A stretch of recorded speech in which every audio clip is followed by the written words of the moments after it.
The nightmare that boomers see when they close their eyes at night. I'm the reason why the housing markets crash. Personally, you're their paralysis demon. Yeah, exactly. That's right. This is the paralysis demon that boomers see at the end of their bed every night. HeyAidan TV, you're watching TV. Hey, welcome back to Let's Chat. My name is Aidan, and I'm joined by Phoebe Paradise. Hello. Who's a Brisbane and Meanjin based multidisciplinary artist, designer. You're a musician, retail owner, muralist. Yeah, I don't know. The list goes on. Jack of all trades, master of none. No, fun. It's got to be fun. Yeah, master of fun. Master so of fun. True. I mean, so that's what I own. Yeah. At least on my sort of title. I mean, I was just kind of curious of like your process for like your work, because you kind of dabble with like analog sort of stuff, but then you kind of jump straight into the digital. So I guess kind of like, yeah. What do you sort of prefer? Oh my God, such a good question. I feel like if I had nothing but time, all I would do would be analog paintings and ink drawings and, you know, like even hand-drawn animation would be so much fun. But digital art really answers and solves a lot of problems. Like it's a solution. You know what I mean? Yeah. When you've got like commissions or projects and you need to sketch out a bunch of ideas, like even if I'm planning something out that's hand-drawn or hand-painted, it always starts in Procreate, because I'm like, it has to start there, because I like, even before I got the iPad or before I started using Photoshop, like if I could look back in time at like 18-year-old Phoebe, I mean, I'm like 22 years old now, but like, you know, it's so long ago. 18-year-old Phoebe, like sketching out ideas and just going through reams and reams of paper. Do you remember just like sketching shit out and just like single-handedly like causing climate change by just like burning through every piece of paper in your house? And like, I think that digital art is a great way to just flesh out ideas, and like whether or not that ends up being the final piece, it's like a very crucial step to getting anything done that I work on. Yeah. Like a lot of your Procreate sketches and stuff, they still look very much analog. Like I feel like even when I see like the thumbnail, I'm like, fuck, this painting's nuts. And then I look at it, I'm like, oh crap, it's on the Procreate, which is still fucking sick, because like I'm still like, yeah, just give me that flat vector brush and maybe a little bit of a texture, but you know, you've got the layers. I think the secret is that I do not know what I'm doing, like so much of the time. So like when I see, you know, artists and designers such as yourself that can do really clean stuff, I look at that and I'm like, that's a fucking magic trick, dude. Like if a client asks me to do vector art, I'm like, I'm so sorry, but I cannot help you. This is over. This relationship is done for, because like vector and like doing clean like design-based work is truly just like outside of my wheelhouse. Yeah. Well and truly. Actually, I saw you had a really old, I think it was during COVID, you had done like a simple illustration cartoon thing where it was the sparring buddy with COVID or something. I don't know if you remember that. I saw that and was just like, I was instantly drawn to, basically because it like looks like something I would draw and be like, fuck yeah, I love that Thank you. shit. That's a nice compliment. No, it was cool. So no, it's really cool because I feel like you have so much depth, and like I feel like you've got like your distinctive style and colors and themes, but then I feel like you hit so many other different sort of avenues, which is always really exciting. Thanks, man. To see. Look, I mean, it's the cool thing about doing digital work is that you can kind of do whatever the hell you want, right? And so like I do really get drawn to that analog vibe, let's say. You know, I've been on google.com/images bad photocopy texture / oh yeah, you know, we've all been there. Like I think that the task that you have when you're doing digital art, if it's the vibe that you're going for, is almost reverse engineering a mark-making hand in there and like making it feel like it was drawn by you, especially if I think you can fall into the trap a little bit of kind of looking like a Procreate artist, like if you're just using a lot of the same brushes and, you know, that sort of thing. I think we've spoken about this before. Yeah, I remember. As soon as you post a video of you know, filming the Procreate, bam, like engagement. Like, exactly. Which isn't a bad thing. I think it's just like, it's a fun kind of trick to try and like make it look like you did it, Yeah. you know, and that, No, that it wasn't definitely. just like, you know. The program did it all. Yeah, and you're exactly. just, Yeah. But I think you have like an immense amount of character in your work as well. I Thanks. see the grit. I see the true grit supply. Like, Yeah. Yeah. it's Shout out in to the it's True in the Grit. mix. Yeah. Yeah. No, so, I mean, it's funny. I was talking to a friend the other day, and I feel like the past couple of months I've been like, oh man, like I feel like I'm getting roped into like the character design sphere of like social media, like, you know, the like rubber hose thing, which I don't, I mean, it's cool, but like I'm always like, I don't want my stuff to look like rubber hose. Yeah. But I feel like I've lately been purposely trying to like fuck up my stuff by like, yeah, let's run it through image trace 3 times and let's just see what happens. Absolutely. Let's just see what happens. Yeah, I'm going to make this really small and then stretch it out and then see if I can get the computer to bring it back. And it's so nice. There's this artist that I follow whose name completely escapes me, and I will add it somewhere on the screen later. Below, yeah. But this guy has this amazing process of, he does these really kind of like simple, you know, graphic design like images, but then he has a CRT screen television as one of his other screens. Does this guy have a mustache? I can't remember. All I can think of is the CRT screen, like a man with that as his head, not an actual person. Oh, but then okay, he yeah. like drags it across, and it's like a second monitor on his laptop, and then he takes a photo of that image on the screen of the CRT thing. Like, we're going through like so many multiple layers of just trying to like fuck up the image as much as possible. It looks so good. I desperately want to steal this idea. Yeah, it's honestly would be easier. No, I've been seeing a lot of this CRT stuff popping up, which is like really cool. I love it because I love the like VHS roughness and stuff. Yeah. But I remember there's this other designer illustrator I follow called Luke Player, I think. He's like the guitarist in the Pinheads. Oh shit. It's weird how much information I know about this guy. Yeah. And I've never met him before. And when you the meet power him, of social media. and when you meet him, you've got to pretend you don't know anything. Yeah, I'm He's like, yeah, I've been overseas lately. You're like, I know. I know. I was there. I know. I know your girlfriend's name. Yeah, the Pinheads, they like done a clip, and he had done some like animations in like After Effects, like just sort of like kinetic, just like moving layers and stuff. But the finished result had like the sort of jagged sort of trail and like the washed out colors, and I was like, damn, that's some like sick filter he must have applied on it. And then I saw a post, and what he had done is he had just got like a dad cam from like the op shop and just put the screen up on his laptop, like a MacBook Pro Retina 4K whatever, and then he just filmed the screen. So I think the trick for some people is like, they're like, yeah, how do I do like the color grading and the edit to make it look like this? But then sometimes it's easier to just do it the original way, like get a camera, film your screen, done. And then it makes it run it better. through the most rusted, just piece of crap VHS camera, and you've got yourself digital art, baby. Looking at all your stuff, because it's so insane, like all the detail and stuff. So I guess, when did this all sort of begin? Like, was it you did art in high school? Did you like study? Like, what's the sort of deal behind that? Well, I did art in high school, and I did all of 12 months of a visual arts TAFE course down in Melbourne before I moved back to Brisbane. So I had like a very, very like small amount of training at art school, like way back in the day, but I was in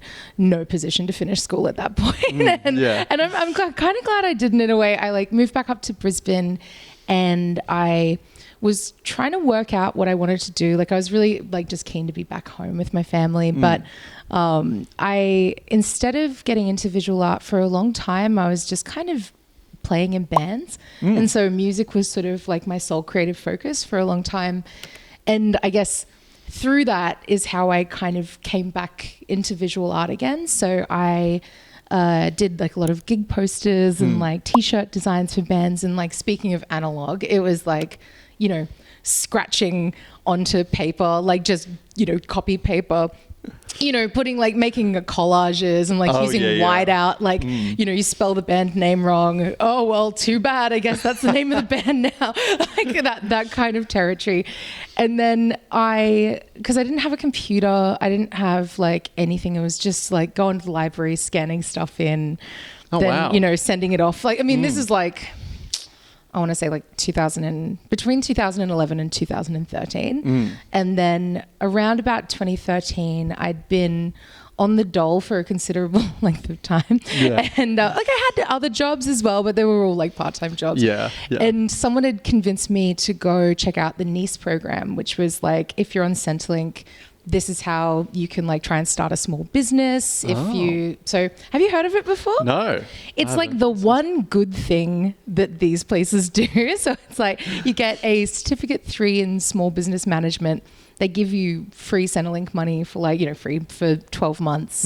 At the time it was 12 months. I think it's like 3 months now, maybe. Yeah. I don't know. Then you got to start paying after all probably or something. Yeah, that's right. Yeah, they're actually making you pay for it now. Yeah. And I became friends with Sam McKenzie, who's been like, he's an amazing, incredible artist, but he'd been basically supporting himself doing commission work for a really long time. So I met him and I was like, that's the job. That's what I want to be doing. That's the formula. Yeah, exactly. There's proof of concept here. Maybe I too can also make this happen for myself. And so I did the NICE program and saved up for a computer. Sam taught me how to use Photoshop because I had no idea how to use it really. And then, I guess I just started doing that. And that was back when I was like drawing digital art with like a mouse. You know what I mean? Yeah. Like pre-Wacom days. I've got like a claw hand from doing it. Oh yeah. Especially with like the Apple mouse, like where it's like it's not like, ergonomic. Yeah, it's like this big. I mean, I love those mouses are great, but not for drawing. No, not for drawing. I sort of was using Photoshop for a long time for my digital works, and designing my own t-shirts and designing my own prints and commissions and that kind of thing. And then it wasn't until maybe like 2020 that I started really taking a focus towards, more public art outcomes and large scale projects and that kind of thing.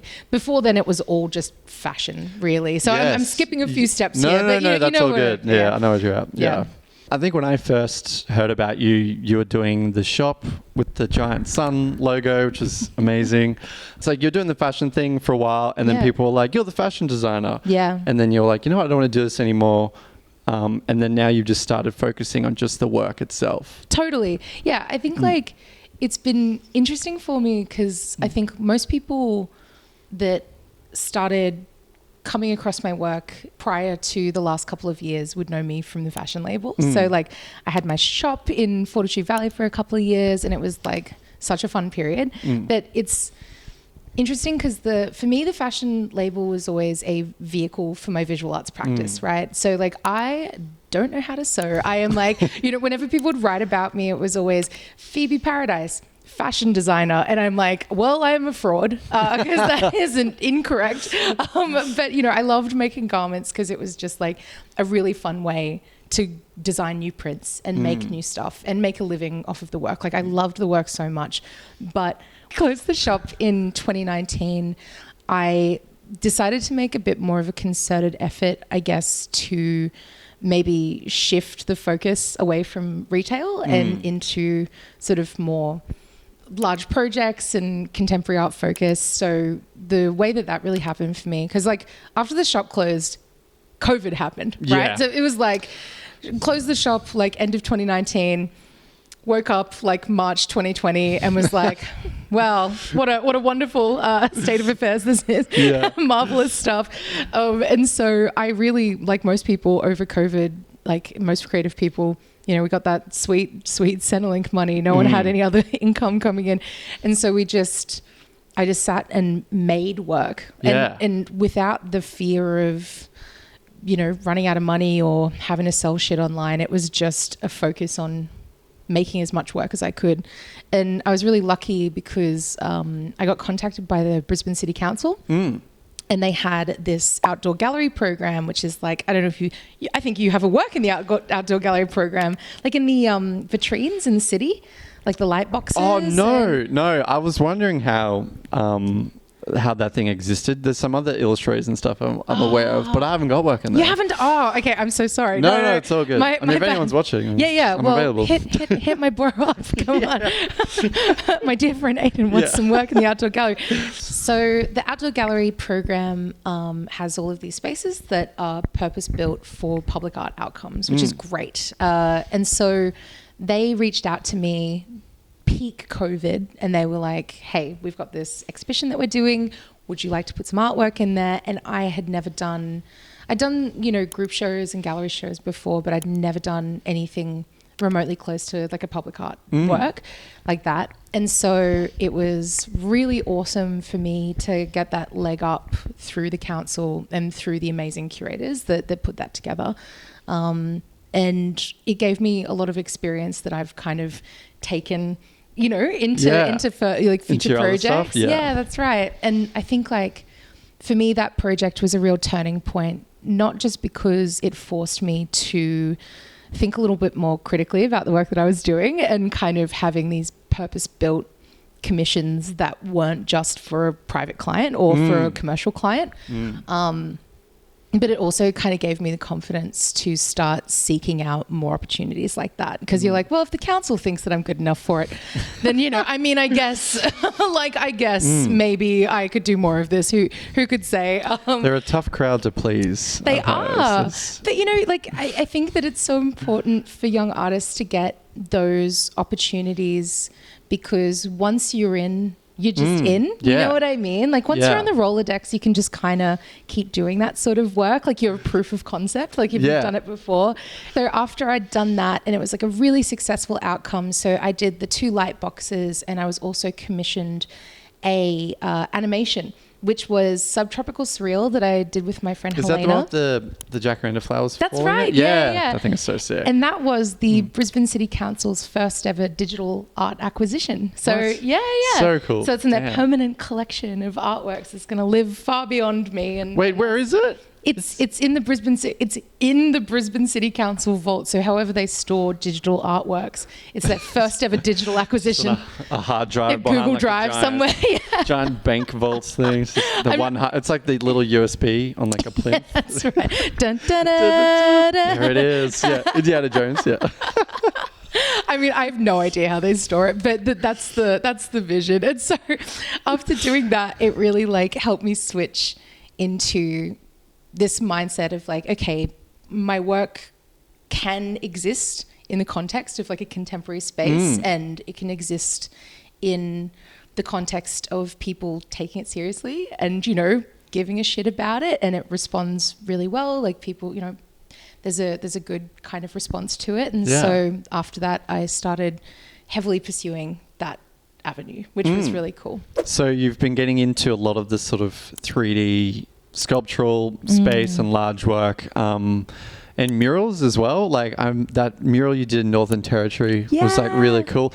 Although I was really intrigued because I remember I was like watching your stories, and then at one point that house you had drawn, it had all the fun little doodles and stuff along the wall. And then it wasn't there. And I was like, damn it, that was like my favorite bit. But I was like, what was that? Like, was that like oh my gosh, community thing? Or okay, no. So thank you for noticing that, by the way. I think mural art is like so hard, and people that are really good at it are like, it's a magic trick. Oh my God, it is. And you gotta be fit. Oh my God. It is so physically laborious. It's insane.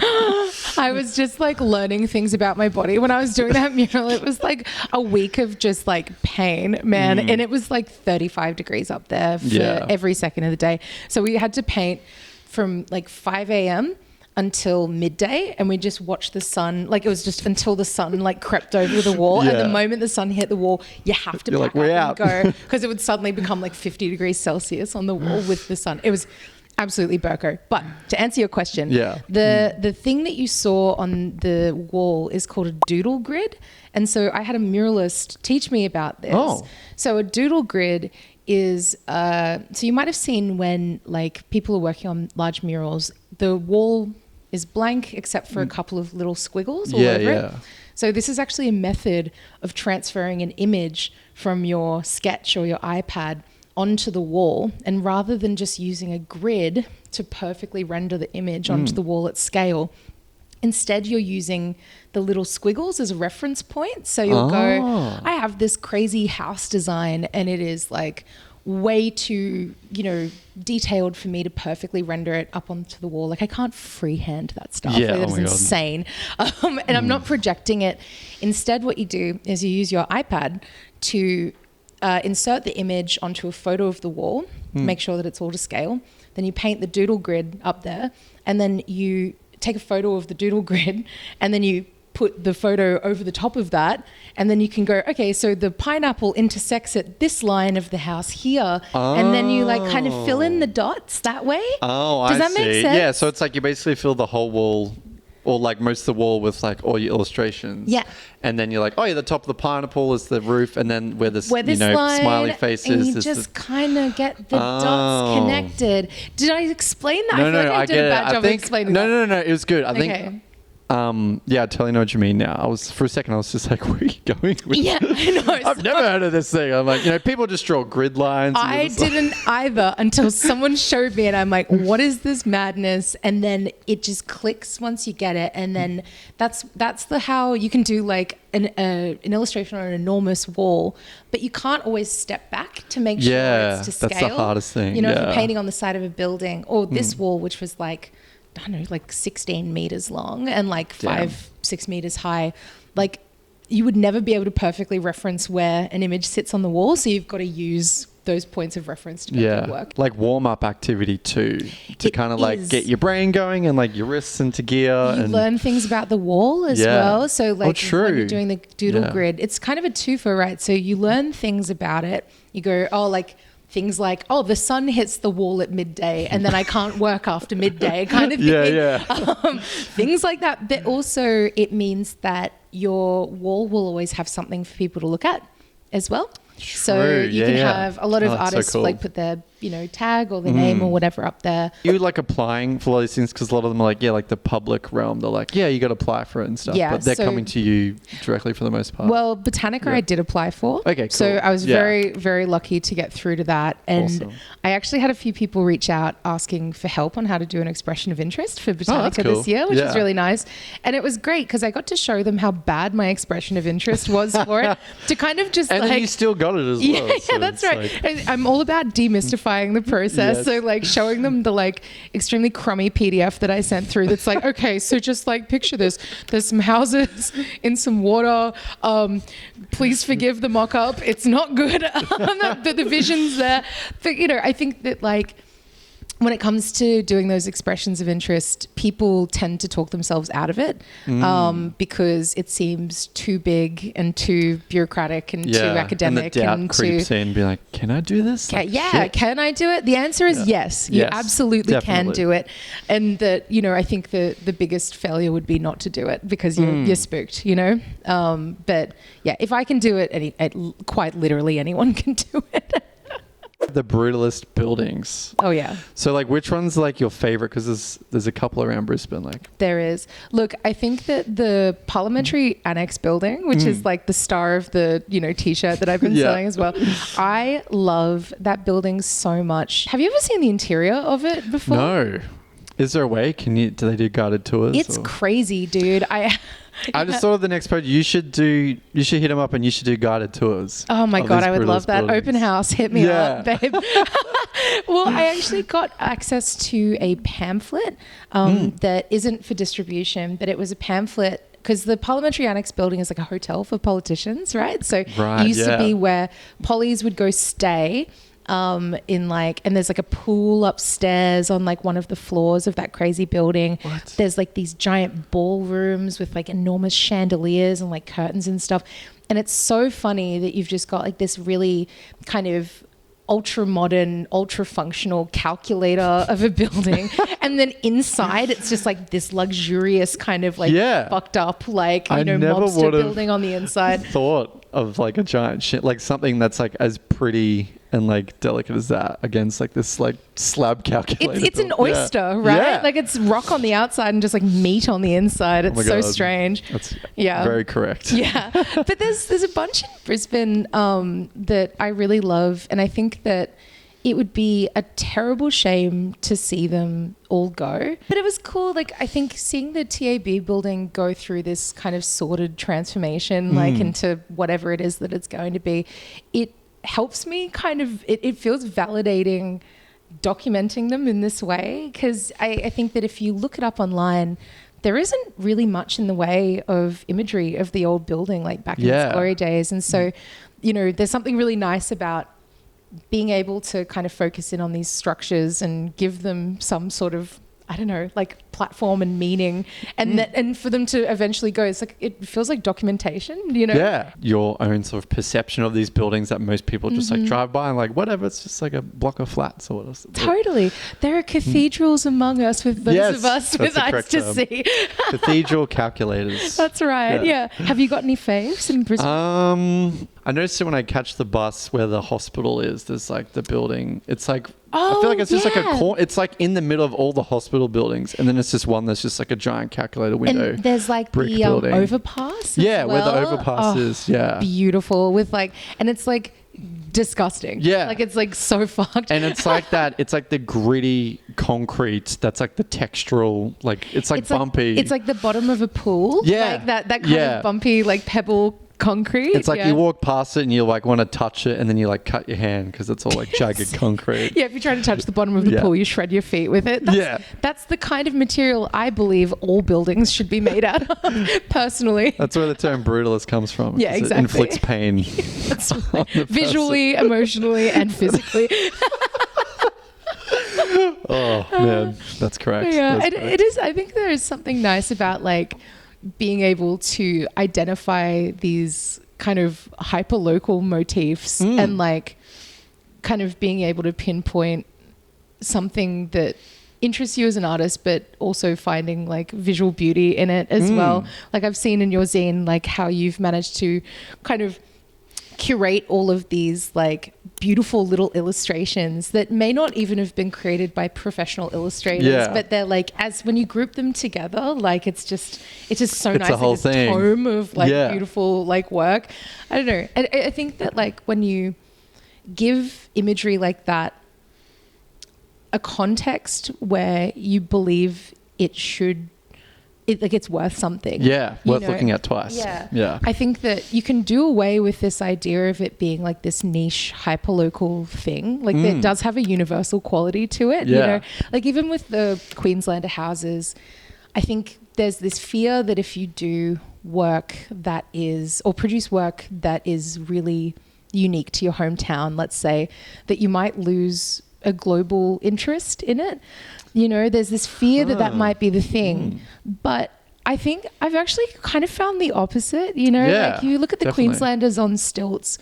These are quite unique to Brisbane, but they're also not. Yeah. You see this kind of architecture in Louisiana, you see it in Vietnam, you see it like in places that, you know, deal with climate and flooding all over the world.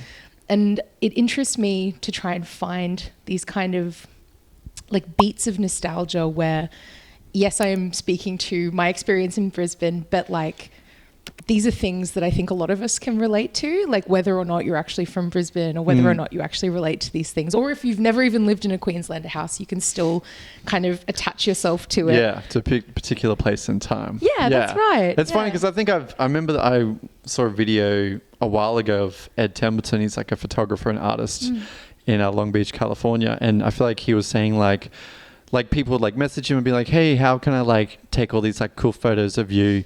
And he's like, I literally just go down to like the Long Beach Pier every day and just take photos. So it's like pretty much the same thing. It's like, it's like get into your local scene and just like look at it with a different lens and then sort of develop work from that. Like you don't need to be, and because I feel like if you're going to particular places, like, oh, that looks, I want to go create work there and that'll make me the person that I want to be.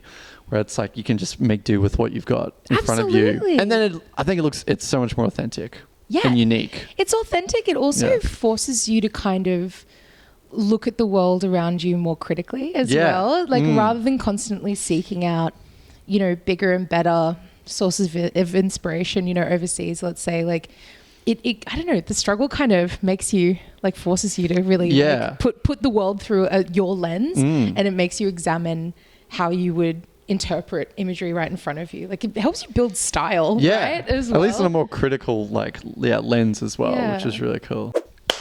Hell That's it. Well, thanks for coming along for this chat. Thanks so much for everyone having else. You've been watching Let's Chat with Aidan and Phoebe. Stay tuned for more conversations that might be happening soon or not soon. We'll see what happens. Hell yeah. Thanks so much for having me, Aidan. Yeah, thanks for coming. Yeah, I'll see you around. We did it. Yeah, that'll do. Cut.